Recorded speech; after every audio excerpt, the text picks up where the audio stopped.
Alright, so I'm working on the 151a1 again. I got a lot of the welding done.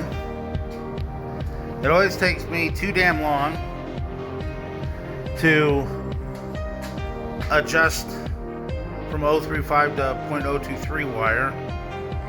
I had to remove some tension on the feed rolls so it would slip instead of bind and rat nest. I know that there's other whips that are better than this. This is the stock Miller. I think it's 15 feet long, maybe 12. When I worked at a body shop, we had 6 foot long ones, so your wire didn't have to travel so damn long. I also think I had a Teflon one at one point I really liked, so it wasn't coil. So this is my 035. So that has like a coil liner. That's the same thing the 023 has, and I think it binds too damn easily. I know I had a Teflon one at one point. Don't know where it is, unless it's actually in that whip. But that whip's actually set up for 045 flux cord, or self-shielding, or dual shielding. So that's not going to be it. I imagine that Teflon liner is long and gone, but that's a bit ridiculous. But it is starting to come out. I'm not happy with this corner here at all, so I think I'm gonna cut it straight across, make it flush with this wall, so I don't have this lip that I was trying to weld to. So basically I'll cut here, here. So let's do this.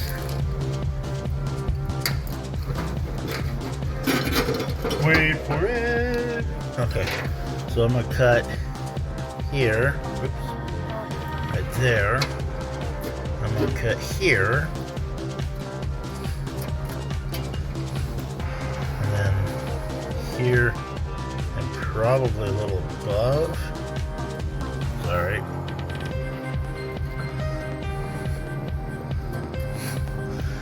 So if I cut that corner out, build a new one, I can tie it in correctly either to this side and then to here.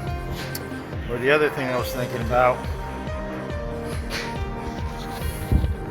which I probably won't do, but I was thinking about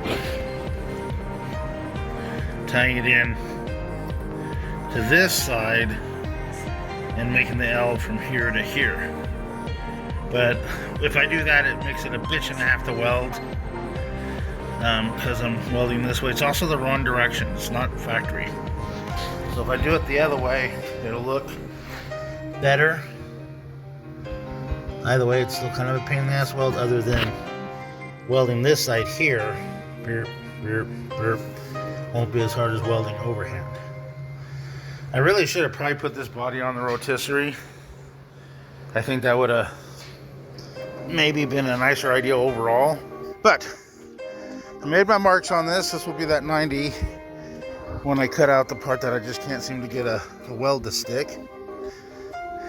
Harbor Freight metal bender, which works well enough anyway. How's that? Line this bad boy up.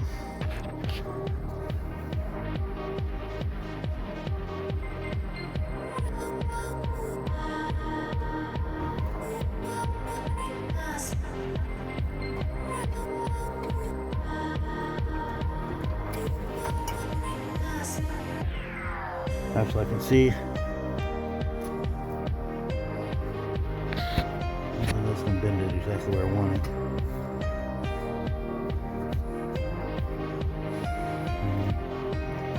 Alright, I'll give it a shot anyway.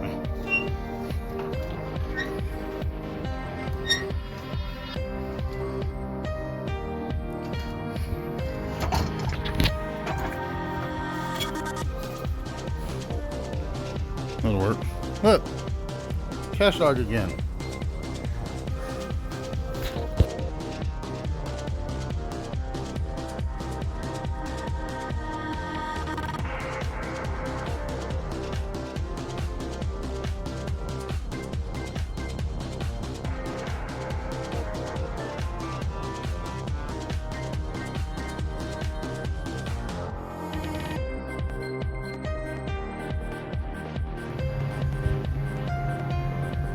Not the cleanest job I've ever done, but it's definitely structural. It will clean up nicely. It's tied into the side. It's tied into the back. I got this side ready. So I'm gonna continue this line straight across to about here with this piece that already cut and drilled holes in. That way it'll continue that line all the way over to there, and that's what this will weld up to. I will probably drill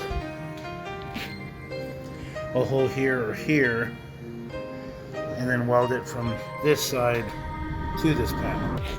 But I will start by putting this there. Line up with that line. So it'll continue at least what's already here. Whether what's here is supposed to be here or not, I don't rightly know. This should be welded together. And I tried pulling it apart and it doesn't want to come apart, so I think it's good. So I'm hoping to get this whole side in red oxide primer like that back there fairly shortly.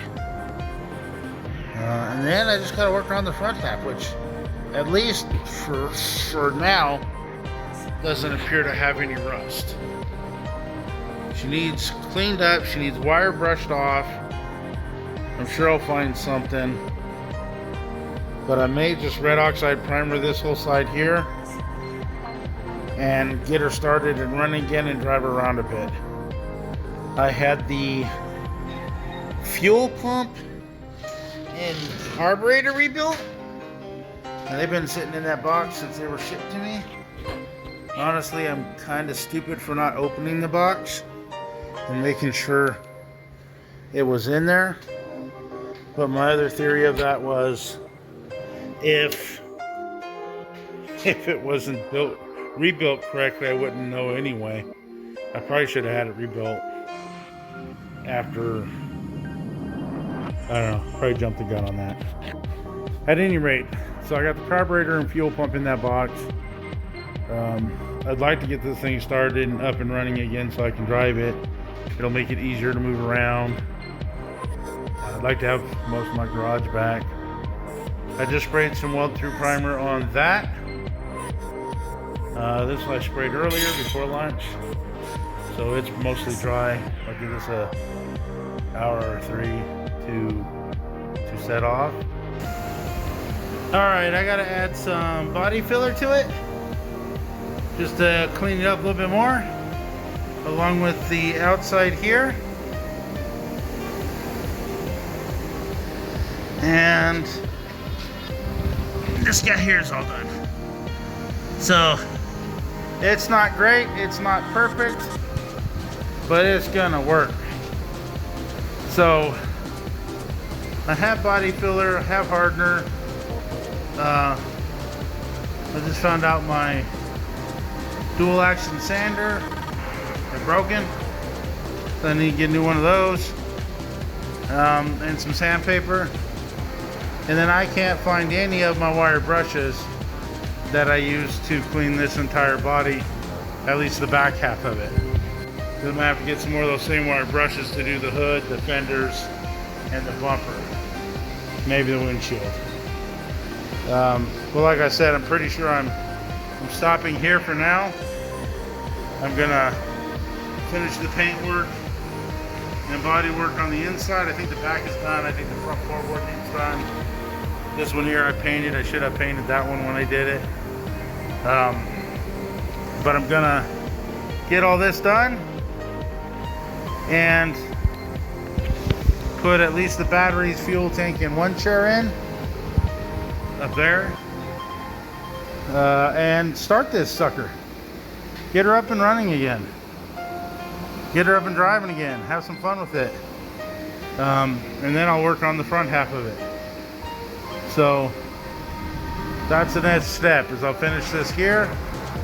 Bodywork wise, I guess I still got to cut a little piece and weld that piece in.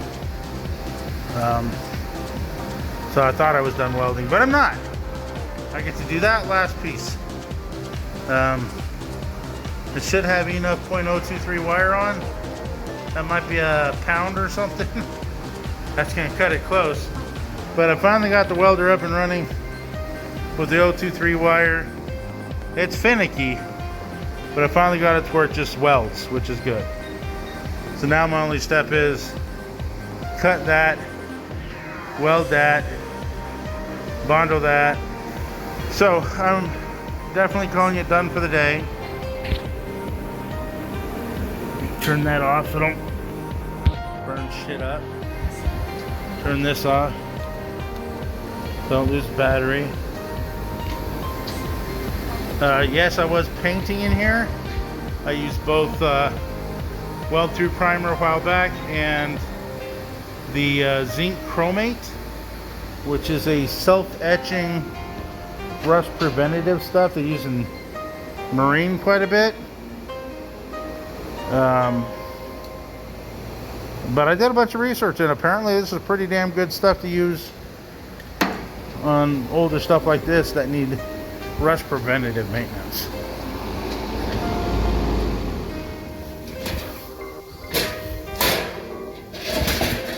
So, see, it's dark again. There's one star up there.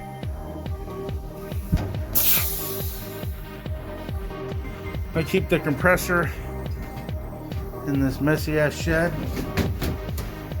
so I don't have to hear it all the time. I also have tools, a bunch of other stuff in here. Yeah. I'm tired. Okay. So, without further ado, see you guys later.